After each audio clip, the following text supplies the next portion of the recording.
कोलकाता के आरजी कर medical college में एक ट्रेनी डॉक्टर के साथ हुई रेप और हत्या की घटना ने पूरे देश को हिला कर रख दिया है। 9 अगस्त को आरजी कर मेडिकल कॉलेज और अस्पताल के सेमिनार हॉल में ट्रेनी डॉक्टर की अर्धनग्न बॉडी मिली थी। डॉक्टर के प्राइवेट पार्ट, आंखों और मुंह से खून बह रहा था। पोस्टमार्टम रिपोर्ट के बाद रेप और मर्डर की बात कही गई है। इस घटना के बाद अस्पताल प्रशासन पर मामले की लीपापोती का आरोप लगा है, तो ममता सरकार भी इस मुद्दे पर सवालों के घेरे में है। इस मुद्दे पर पूरे बंगाल में उबाल है और ममता बनर्जी विपक्षी दलों के निशाने पर हैं। मेडिकल कॉलेज में लेडी डॉक्टर की हत्या और रेप के मुद्दे पर ममता बनर्जी पूरी तरह से घिरी हुई हैं। इस मामले में जहां उनकी डेडलाइन से पहले ही कलकत्ता हाई कोर्ट ने केस को जांच के लिए सीबीआई के हवाले कर उन्हें झटका दिया, तो दूसरी तरफ वो देश भर के नेताओं के निशाने पर आ गई हैं। प्रधानमंत्री नरेंद्र मोदी ने भी आज इस मुद्दे को उठाया। देश के 78वें स्वतंत्रता दिवस के मौके पर लाल किले की प्राचीर से उन्होंने यह मुद्दा उठाया और अपनी पीड़ा जाहिर की। कुछ चिंता की बातें भी आती हैं और मैं आज लाल किले से फिर बार एक अपनी पीड़ा व्यक्त करना चाहता हूं। एक समाज के नाते हमें गंभीरता से सोचना होगा कि हमारी माताओं, बहनों, बेटियों के प्रति जो अत्याचार हो रहे हैं, उसके प्रति देश का आक्रोश है, जन सामान्य का आक्रोश है। इस आक्रोश को मैं महसूस कर रहा हूं। इसको देश को, समाज को, हमारी राज्य सरकारों को गंभीरता से लेना होगा। महिलाओं के विरुद्ध अपराधों की जल्द से जल्द जांच हो, राक्षसी कृत्य करने वालों को जल्द से जल्द कड़ी सजा हो, वो समाज में विश्वास पैदा करने के लिए जरूरी है। मैं ये भी बताना चाहूंगा कि जब बलात्कार की या महिलाओं पर अत्याचार की घटनाएं घटती हैं तो उसकी बहुत चर्चा होती है, बहुत प्रचार होता है, मीडिया में छाया रहता है। लेकिन जब ऐसे राक्षसी मनोवृत्ति व्यक्ति को सजा होती है तो वो खबरों में कहीं नजर नहीं आती, एक कोने में कहीं पड़ा रहता है। अब समय की मांग है कि जिनको सजा होती है उसकी व्यापक चर्चा हो, ताकि ऐसा पाप करने वालों को भी डर पैदा हो कि ये पाप करने की हालत ये होती है कि फांसी पर लटकना पड़ता है। और मुझे लगता है कि डर पैदा करना बहुत जरूरी है। इससे पहले कांग्रेस नेता राहुल गांधी ने भी 14 अगस्त को इस पर बयान दिया था। उन्होंने कहा कि पीड़िता को न्याय दिलाने की जगह आरोपियों को बचाने की कोशिश हो रही है। दोषियों को ऐसी सजा मिले जो समाज में ऐसी घटना रोकने के लिए मिसाल बने। वहीं लेफ्ट भी ममता सरकार पर हमलावर है। इस घटना को लेकर बीजेपी भी लगातार ममता बनर्जी से सवाल पूछ रही है। बीजेपी प्रवक्ता गौरव भाटिया ने दिल्ली में एक प्रेस कॉन्फ्रेंस कर कहा कि पश्चिम बंगाल में ममता बनर्जी का जंगल राज चल रहा है। उन्होंने सीबीआई को जांच तुरंत क्यों नहीं सौंपी? हत्या के सबूतों को नष्ट किया गया। इस बीच पश्चिम बंगाल की मुख्यमंत्री ममता बनर्जी ने 14 अगस्त को एक बड़ा दावा किया है। उन्होंने दावा किया कि विपक्ष बांग्लादेश जैसा आंदोलन चलाकर उनसे सत्ता छीनना चाहता है। इस घटना के बाद से ही पूरे देश में डॉक्टरों ने भी हड़ताल शुरू कर दी है। हाईकोर्ट ने महिला डॉक्टर की रेप और हत्या की जांच अब सीबीआई को सौंप दी है।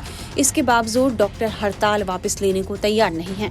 हड़ताल पर बैठे डॉक्टरों की मांग है कि पीड़ित को तत्काल न्याय मिले और ड्यूटी पर तैनात सभी डॉक्टरों की सुरक्षा सुनिश्चित करने के लिए एक केंद्रीय कानून बनाया जाए। वहीं आरजी कर मेडिकल कॉलेज में स्टूडेंट रेजिडेंट डॉक्टर्स 10 अगस्त से इस घटना को लेकर प्रदर्शन कर रहे हैं। स्टूडेंट ने अस्पताल प्रशासन पर सबूतों से छेड़छाड़ का भी आरोप लगाया है। इसी बीच 14 अगस्त की देर रात इसी अस्पताल में उपद्रवियों ने हमला किया और इमरजेंसी वार्ड से लेकर कई जगहों पर तोड़फोड़ की। अस्पताल में किस तरह की तोड़फोड़ की गई है, इस बारे में और अधिक जानकारी दे रही हैं हमारी संवाददाता पूजा मेहता।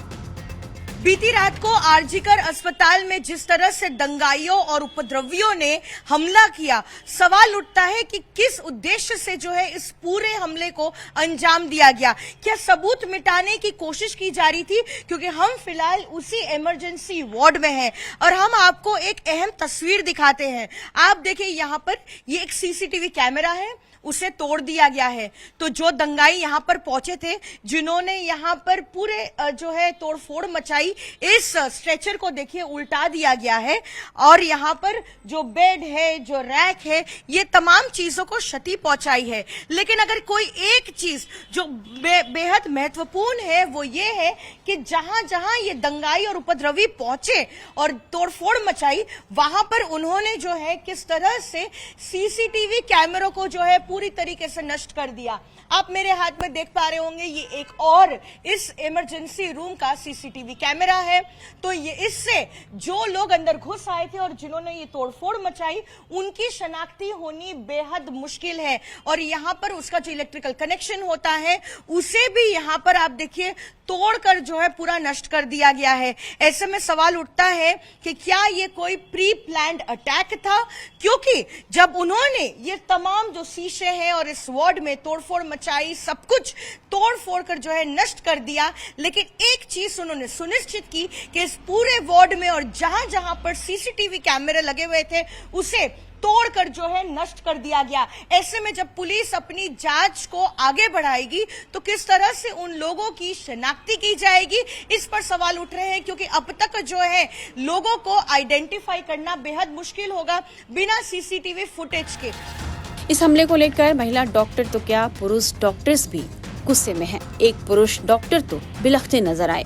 डॉक्टरों का कहना है कि हम अपने साथी को न्याय दिलाने के लिए प्रोटेस्ट कर रहे हैं, लेकिन हमें ही मारा जा रहा। प्रोटेस्ट मार्च रखा था यहाँ से शाम बाजार के लिए।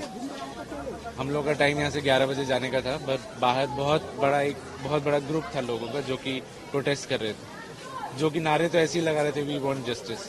और सबके कहने के बाद भी और देखा कि वो लोग वहाँ से मूव नहीं कर रहे थे, जा नहीं रहे थे। बहुत सारा मॉब इकट्ठा हो रहा था, 1 घंटा हो गया, 1.5 घंटा हो गया, बहुत देर तक वो लोग बाहर थे और पुलिस एकदम भी कुछ भी उनको अपनी वहां जगह से आगे नहीं बढ़ा पा रही थी। और हम लोग देख पा रहे थे जो भी वो मॉब था, जो भी था, उनका गुस्सा और वो सब, और वो कोशिश कर रहे थे अंदर आने की। एकदम से सडनली जैसे ही ये हुआ, एक एक करके या कुछ करके लोग आए और सब लोगों ने तोड़ फोड़ करके अंदर घुसना स्टार्ट किया। उससे पहले ही हम लोगों ने, जो हम लोग की फीमेल जो पूरी टीम थी, जो पूरी रैली थी, उनको हम लोगों ने दूसरी जगह जाने के लिए बोल दिया था। पर उनके जाने के तुरंत बाद ही यहाँ पे सारे जितना भी ये बैरिकेड लगे, ये सब तोड़ के वो लोग अंदर घुस गए और आके हम लोग सच में अपनी जान बचाने के लिए यहाँ से भागे। हर कोई इधर भाग रहा है, कोई इधर भाग रहा है, कोई इधर छुप रहा है, कोई इधर छुप रहा है।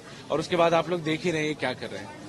ये सब लोग भूल क्यों जा रहे हैं कि हम लोग किस चीज के लिए यहाँ पे आए, किस चीज के लिए कर रहे हैं। हम लोग इतना पीसफुली यहाँ पे बैठ के कर रहे हैं। एक पीसफुल मार्च स्टार्ट किया था, उसमें भी बाहर से आके लोग ये सब कर रहे हैं। मुझे कुछ समझ नहीं आ रहा है। मतलब जो लोग देख रहे हैं वो लोग बताइए कि क्यों हो रहा है ऐसा। बीजेपी नेता शुभेंदु अधिकारी ने सोशल मीडिया प्लेटफॉर्म एक्स पर पोस्ट के जरिए यह आरोप लगाया है कि यह तोड़फोड़ ममता बनर्जी की पार्टी तृणमूल कांग्रेस के गुंडों ने की है। हालांकि टीएमसी ने इसे लेकर लेफ्ट और बीजेपी पर अलग आरोप लगाए हैं और कहा है कि जो भी आरोपी हो उस पर कार्रवाई होनी चाहिए। पुलिस बहुत खुद को कंट्रोल किया उस टाइम में कि कोई एंटी सोशल्स जो काम किया, वो वैंडलिज्म जो किया, हम लोग पूरा उसका विरोध कर रहे हैं। वो जिस पार्टी का हो, या लेफ्ट या बीजेपी, इवन या तृणमूल, सबको अरेस्ट करना चाहिए। लेफ्ट और भाजपा वो चाहता है गोलमाल, और हॉस्पिटल पॉलिटिक्स के अंदर थोड़ा जो ऑब्जेक्शनेबल कुछ काम था, जो गवर्नमेंट क्लियर करना चाहते थे, गवर्नमेंट उसका खिलाफ एक्शन ले रहे थे, तो वो जो सर्कल था, वो लोग अभी ये वाम भाजपा के साथ हाथ मिला के गवर्नमेंट को थोड़ा इशू में डाल देने के लिए ये किया है कि नहीं किया है, ये भी इन्वेस्टिगेशन में होना चाहिए। इस पूरे मामले पर कलकत्ता हाई कोर्ट के आदेश के बाद सवाल खड़ा हो गया है कि जब पूरा देश इस मुद्दे पर हिला हुआ था तो ममता बनर्जी ने आखिर इस घटना की गंभीरता को भांपने में क्या चूक कर दी। यह सवाल इसलिए भी खड़ा हो रहा है कि क्यों पूरे देश में ममता बनर्जी, जो इकलौती महिला मुख्यमंत्री हैं, जिनकी पार्टी में ममता बनर्जी के साथ महिला सांसदों की बड़ी संख्या है, उस ममता बनर्जी ने इस मुद्दे पर काफी लापरवाही दिखाई। ममता बनर्जी एक महिला मुख्यमंत्री के तौर पर चाहती तो एक अलग लकीर खींच सकती थी। इससे निश्चित तौर पर डॉक्टरों के बीच उनकी एक संवेदनशील मुख्यमंत्री की छवि उभर कर सामने आती, क्योंकि कोलकाता अस्पताल में हुई रेप और हत्या के मामले की तुलना दिल्ली के निर्भया कांड से हो रही है। इससे पहले राज्य में सत्तारूढ़ टीएमसी को संदेश खाली के मुद्दे पर भी काफी किरकिरी का सामना करना पड़ा था। शाहजहां शेख की गिरफ्तारी लंबी गुमशुदगी के बाद हुई थी, जब हाईकोर्ट ने राज्य सरकार की सीआईडी और पुलिस को अल्टीमेटम दे दिया था। समझा जा रहा है कि इस मुद्दे को लेकर जिस तरह पश्चिम बंगाल में बवाल मचा हुआ है और बीजेपी जिस तरह राज्य में इसे बड़ा मुद्दा बना रही है, ममता सरकार के लिए एक बड़ी मुश्किल खड़ी होने वाली है।